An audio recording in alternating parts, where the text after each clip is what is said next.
Some archaeological discoveries are exciting. Others are mysterious. And then there are the ones that terrify, even the scientists who study them for a living. Imagine opening a sealed sarcophagus. Inside, you find a mummy.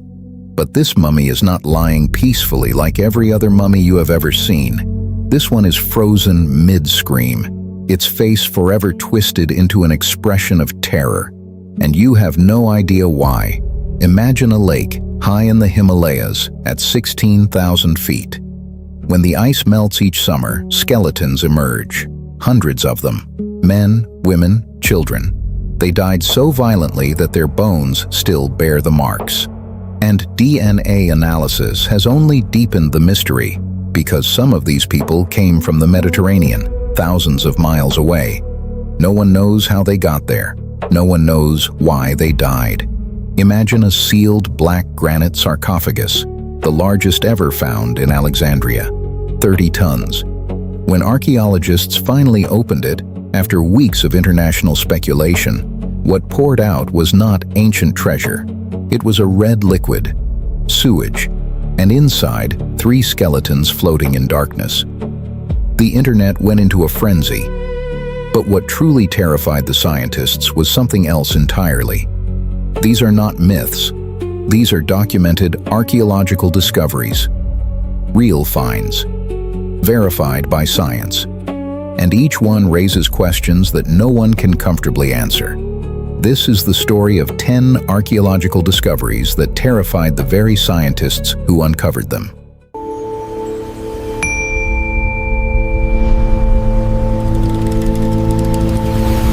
Welcome to Fallen Frequencies. 1. The Screaming Mummies. In 1881, archaeologists working near Luxor, Egypt, opened a tomb belonging to a high-ranking official from the 20th dynasty. Inside, they found a mummy unlike any other. His name was Pentauer, and he was screaming. His head was tilted back, his mouth was wide open, his facial muscles were locked in an expression of pure agony. Unlike every other royal mummy, his body had not been carefully prepared. His organs had not been removed. His brain remained in his skull. He had been wrapped in sheepskin, a material the ancient Egyptians considered ritually unclean. This was not a proper burial. This was a punishment. And Pentauer is not alone. In 1886, the Screaming Woman mummy was discovered. Another body preserved with her mouth frozen open as if she had died in the middle of a scream. For over a century, archaeologists debated the cause. Was it poison, a violent death, a botched mummification? In 2024, CT scans and DNA analysis finally offered an answer. The Screaming Woman had died in excruciating pain. Her facial expression was caused by a rare phenomenon called cadaveric spasm, a form of instant rigor mortis that occurs when someone dies in a state of extreme physical or emotional distress. Her last moments were agony. And that agony was preserved for 3,500 years. But here is what unsettles scientists the most. These are not the only ones. Reports of screaming mummies have emerged from Peru, from China, from across the ancient world. Some appear to have been buried alive, others show signs of torture. And in every case, the face is the same, a mask of terror that refuses to fade.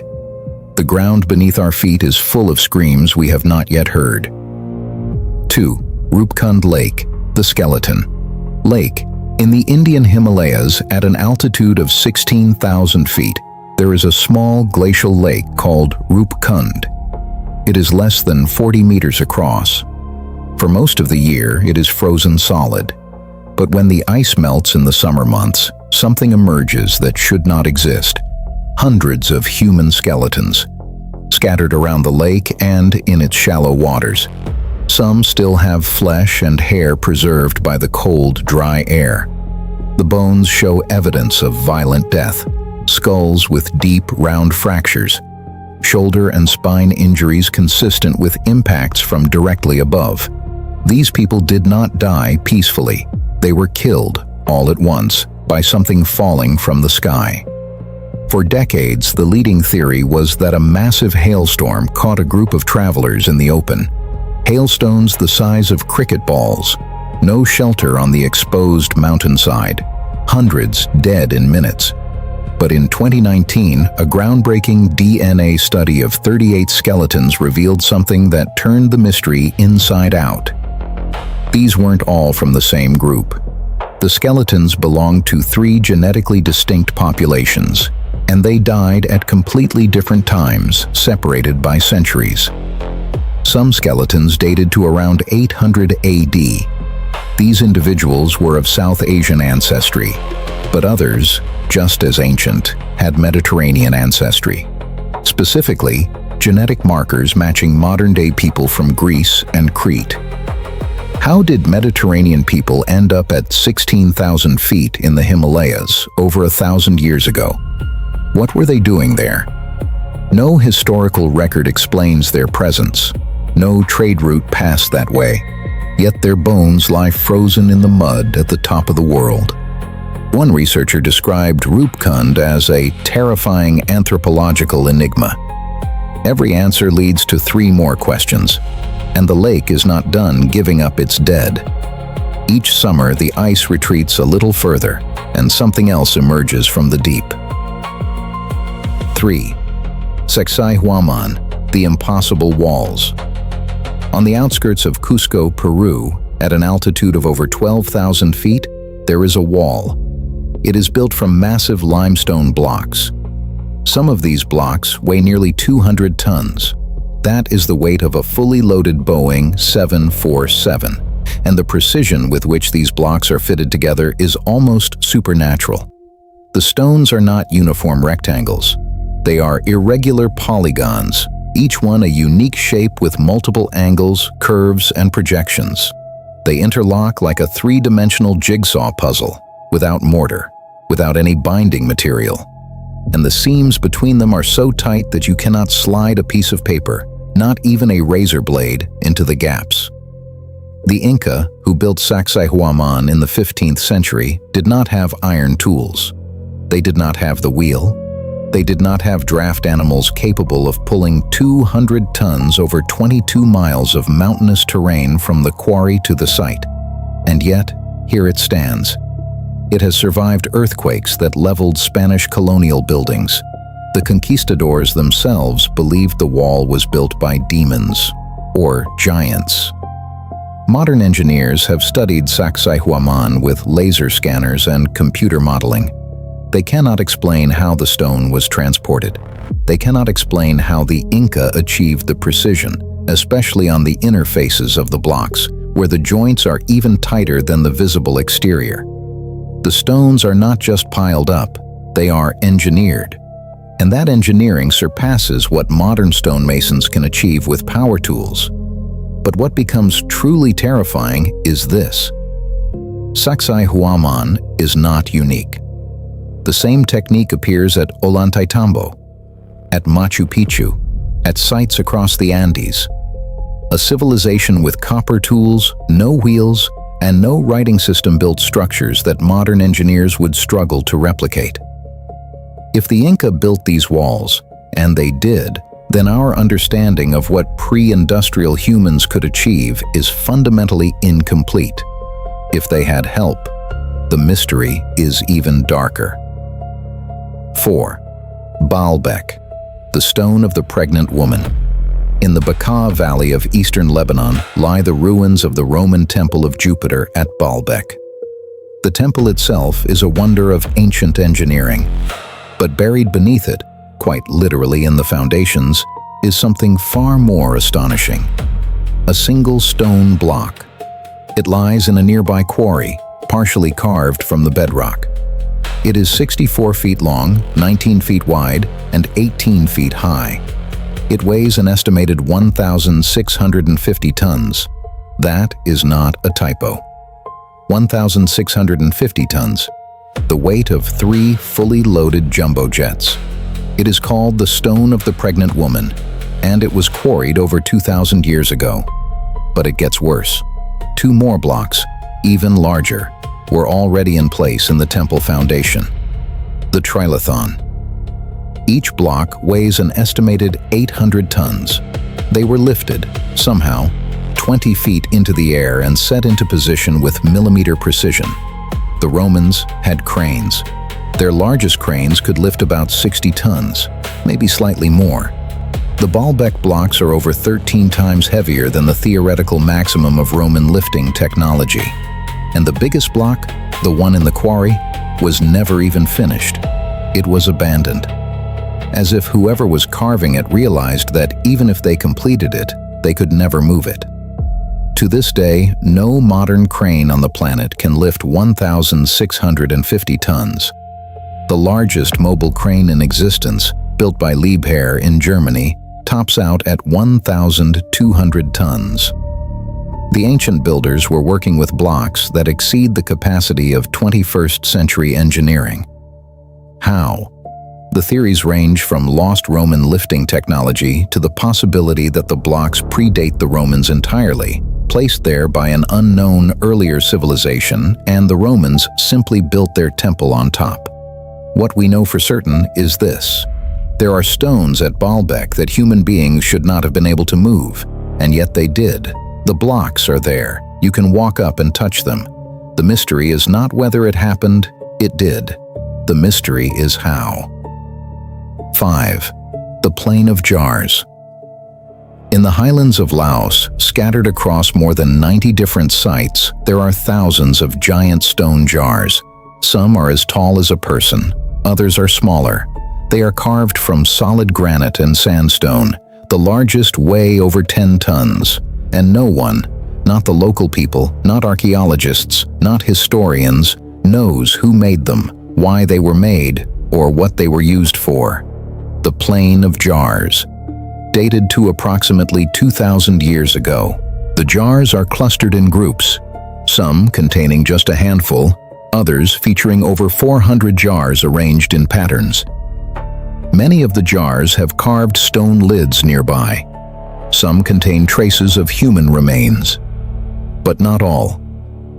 The sheer number, over 2,000 jars documented so far, suggests a civilization with considerable resources and organization. Yet no permanent settlements have been found near the jar sites, no workshops, no quarries with partially finished jars. It is as if the jars simply appeared on the landscape. The local legends say the jars were cups used by a race of giants to drink rice wine after a great victory. Archaeologists, more prosaically, have suggested funerary urns, stone vessels for human remains, but the evidence does not fully support this. Many jars are empty. Some contained fragments of bones, but others held tools, jewelry, and bronze artifacts that suggest storage, not burial. What truly frightens researchers is the nature of the sites themselves. The Plain of Jars is one of the most heavily bombed landscapes in human history. During the Vietnam War, the U.S. dropped more than 260 million cluster bombs on Laos. Millions of unexploded ordnances remain buried in the earth. The jar sites are surrounded by active minefields. Archaeologists work wearing body armor. They clear paths with metal detectors before every step.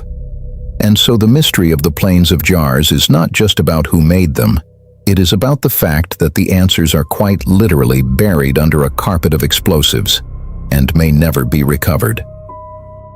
6. Göbekli Tepe, the temple that shouldn't exist.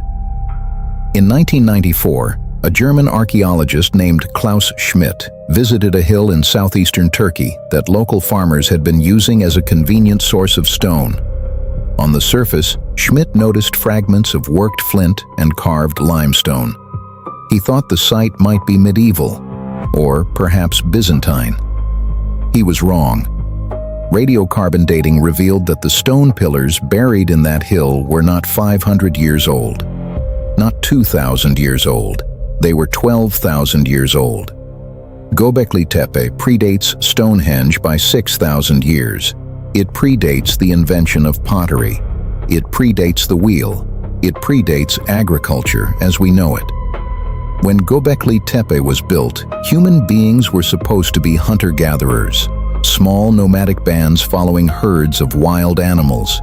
They were not supposed to be carving 20-ton limestone pillars, transporting them from quarries over a kilometer away, and arranging them into circular temple complexes decorated with intricate animal reliefs. But that is exactly what they did. The site contains multiple circular enclosures. In the center of each stand, two massive T-shaped pillars, the largest reaching 18 feet in height and weighing up to 20 tons. These central pillars are carved with arms, hands, and belts, human-like figures or perhaps gods. The surrounding pillars are adorned with foxes, lions, scorpions, snakes, vultures, and boars. The stonework is precise. The symbolism is deliberate. The effort was enormous. And then, around 8000 BC, 2,000 years after it was built, something strange happened. The people of Göbekli Tepe deliberately buried their temple. Every enclosure was filled with rubble, carefully, intentionally, as if they were sealing something away, something they wanted hidden. Schmidt, who devoted his life to Göbekli Tepe before his death in 2014, said that the site represents a cathedral on a hill, a place of pilgrimage that drew people from hundreds of miles around. But he never solved the central mystery. Why was it buried? What were they trying to protect or contain? And what, if anything, lies beneath the remaining 90% of the site, which remains unexcavated? 7. The Nazca Lines, Messages for the Sky. In the desert of southern Peru, there are lines, thousands of them, straight lines stretching for miles across the barren plain. Geometric shapes, triangles, trapezoids, spirals, and figures. Enormous figures of hummingbirds, spiders, monkeys, and human-like beings. Over 70 animal and plant figures in total. The Nazca Lines, created by removing the dark, sun-baked stones from the desert surface to reveal the lighter sand beneath. They have survived for nearly 2,000 years because the Nazca Plateau is one of the driest places on Earth, receiving less than an inch of rain per year, and because there is almost no wind to disturb them. But here is the thing about the Nazca Lines. You cannot see them from the ground. On the desert floor, they look like shallow paths. The figures are so large, up to 300 feet across, that the only way to perceive their shapes is from the air, in a plane, or a satellite, or a hot air balloon. The Nazca civilization, which flourished between 100 BC and 800 AD, had none of these things. So who were the lines for? The theories are numerous. The German mathematician Maria Reich, who devoted her life to studying and protecting the lines, believed they represented an astronomical calendar, lines pointing to the positions of the sun, moon, and stars. Other researchers have suggested they were ritual pathways, walked during ceremonies to summon water in one of the driest places on Earth. And then there is the more unsettling possibility. The figures are designed to be seen from above, from the sky. Erich von Däniken famously suggested they were landing strips for ancient astronauts. Mainstream archaeology dismisses this, but the core question remains legitimate. Why create art that can only be appreciated from an aerial perspective when flight was impossible? The Nazca Lines endure as one of archaeology's most haunting messages, a signal intended for someone or something that could look down from above. And we may never know who the intended audience was. 8. The Catacombs of Paris, the Empire of the Dead. Beneath the streets of Paris, there is a city of the dead. 200 miles of tunnels, 6 million human skeletons, stacked floor to ceiling in carefully arranged walls. The skulls and femurs are arranged in patterns, crosses, hearts, arches, all made of human bone. the Catacombs of Paris. In the late 18th century, Paris had a problem. Its cemeteries were overflowing. The Cemetery of the Innocents, near the center of the city, had been receiving bodies for nearly 10 centuries. The ground was literally rising. The stench of decay was overwhelming. In 1780, after a particularly heavy rain, a wall collapsed, and bodies began spilling into a neighboring basement. Something had to be done. The solution was the abandoned limestone quarries beneath the city. Over the course of about 15 years, beginning in 1786, workers transferred the bones of millions of Parisians into the tunnels. They worked at night. Priests led processions of black-shrouded wagons through the streets, chanting funeral rites. But here is what people do not talk about. The bones were not just dumped, they were arranged, deliberately, artistically, walls of skulls, pillars of tibias, altars and arches made from the remains of human beings. In the darkness, by candlelight, someone spent years, decades, building these monuments of bone. And the catacombs are not fully mapped. Large sections are completely unexplored. In 2004, police discovered a fully equipped cinema in an unmapped section of the tunnels, with a screen, a bar, and a restaurant. Someone had been living down there, with the bones. Today, only a small section of the catacombs is open to the public. The rest is guarded and illegal to enter. But people do. The cataphiles, urban explorers who descend into the darkness, report finding inscriptions on the walls. Arrêtez, c'est ici l'empire de la mort. Stop. This is the empire of death. 6 million dead Parisians are buried beneath the feet of the living, and in the unmapped darkness beyond the tourist route, no one really knows what else is down there. 9. The Bog Bodies, preserved in darkness, in the peat bogs of northern Europe, Denmark, Germany, Ireland, the Netherlands, bodies emerge. They are 2,000 years old, some are older, and they are preserved so perfectly that you can see their fingerprints, their eyelashes, the expressions on their faces. The Bog Bodies. Peat bogs are exceptional preservers of human remains. The acidic water, the low temperature, the absence of oxygen. Together, they create an environment that halts decomposition almost entirely. Skin becomes tanned and leathery. Internal organs survive intact. Brain tissue remains visible on CT scans. But the preservation is not what makes the Bog Bodies terrifying. It is how they died. Many of these bodies were murdered, brutally. The Tolland man, discovered in Denmark in 1950, wore an expression so peaceful that the men who found him thought he was a recent murder victim. The police were called. But Tolland man had been dead for over 2,000 years. The leather noose was still around his neck. He had been hanged. Grauballe man, also from Denmark, had his throat cut from ear to ear. His hands and feet were smooth, indicating he had never performed manual labor. He was likely a person of status, sacrificed, possibly as a ritual offering to a fertility goddess. The Wide Girl, found in the Netherlands, was strangled with a woolen band. Stab wounds covered her body. She was about 16 years old. Her long red hair was still attached to her head. The Lindo man, discovered in England in 1984, had been struck on the head with an axe-like weapon, strangled with a cord, and had his throat cut. 3 separate methods of killing.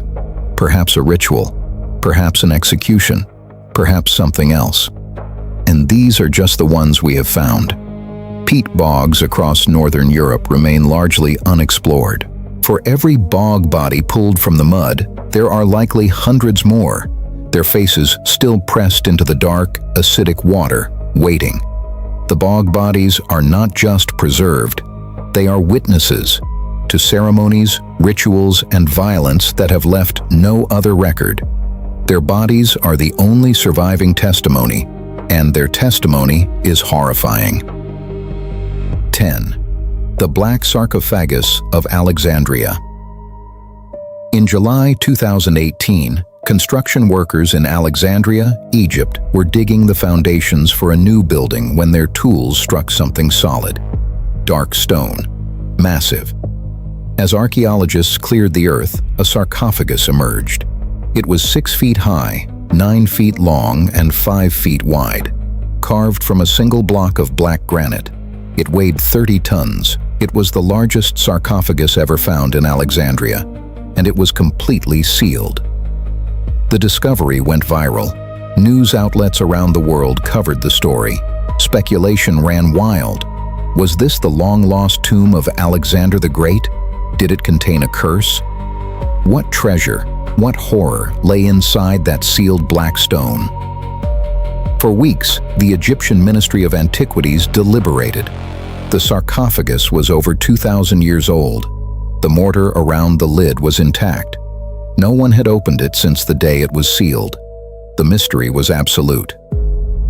When the moment finally came, archaeologists used heavy machinery to lift the 30-ton lid. The world held its breath. What they found inside was not treasure. It was not a pharaoh. It was a nightmare. The sarcophagus was filled with a thick, red, foul-smelling liquid, sewage, groundwater that had seeped through the stone over 2 millennia, mixing with the decomposed remains inside. The stench was overwhelming, and in that liquid, floating in the darkness, were 3 skeletons, not mummified, not carefully laid to rest. 3 bodies, piled together without ceremony. The tomb had been desecrated. The mystery only deepened. Who were these 3 people? Why were they buried together in a sarcophagus intended for a single individual? And why, in a civilization that took burial rituals so seriously, were they discarded like this? Analysis of the skeletons revealed that one was a woman in her 20s. The other 2 were men in their late 30s or early 40s. One of the male skulls showed evidence of a surgical procedure, a trepanation, a hole drilled into the skull while the patient was alive. He had survived the procedure, but not for long. The official explanation is unsatisfying. Military officers, perhaps, killed in battle, buried hastily. But the scale of the sarcophagus, a 30-ton masterpiece of black granite, contradicts the idea of a hasty burial. You do not commission a monument of this magnitude for 3 soldiers you intend to dump in sewage.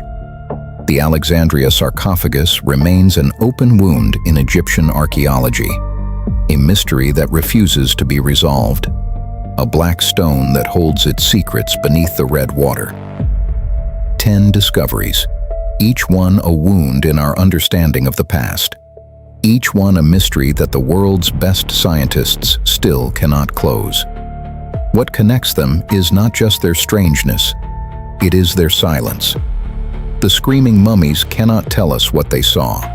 The skeletons of Roopkund Lake cannot explain how they reached the top of the world. The stones of Baalbek and Sacsayhuamán do not reveal the hands that moved them.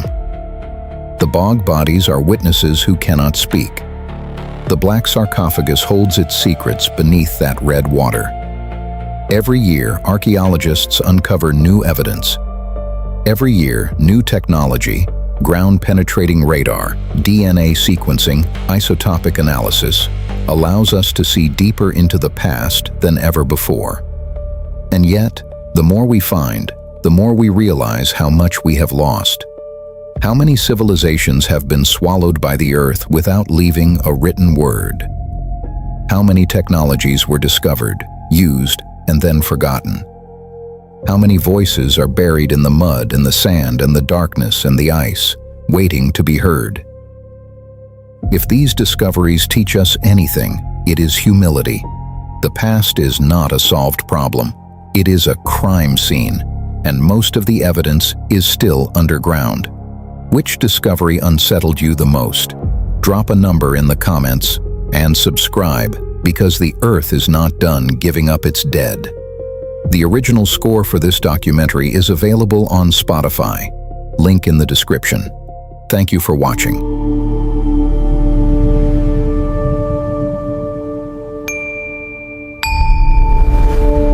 This is Fallen Frequencies,